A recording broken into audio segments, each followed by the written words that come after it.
exposed to all these people's perspectives and views and criticisms and praise, and both of them are equally toxic, right? The criticisms can change the way you feel about yourself to the point where you could, lose all self-respect and hate yourself and just want to argue with everyone who doesn't like you. But also the praise, you can get delusional and you could start to think that, you are someone special, you are different than the rest, and you don't have to try as hard, and everything you do is amazing. And that's probably worse. I think it's probably better to be like ruthlessly self-critical than ruthlessly self-congratulatory. I think that's actually probably more not actually. I definitely think it's more toxic. Yeah.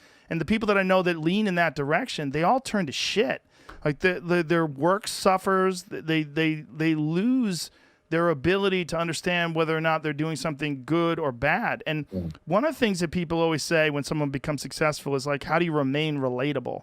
Like how do you maintain clarity? But that's the introspective part. That's the ruthlessly introspective part. Like, I don't think I'm any different than anybody else, and I'm constantly telling people, like, all I've ever done is just keep working and grinding. And so, like, if you're on a path and you're running, and you're running for 5 minutes, well, you're gonna get X amount of feet, thousands of feet ahead, a mile ahead, or whatever you're going to get. But if you're running for 5 days, you're going to get further. It's just natural. Right. If you run for 5 years, you're going to be further. You're going to run for 10 years, 15. It's just a grind. You just keep going. And if you find yourself 10 years into the run and you go, look how far I've gone. I am amazing. I am the best. I am no. You just kept going. That's all you've done. Anybody could keep going.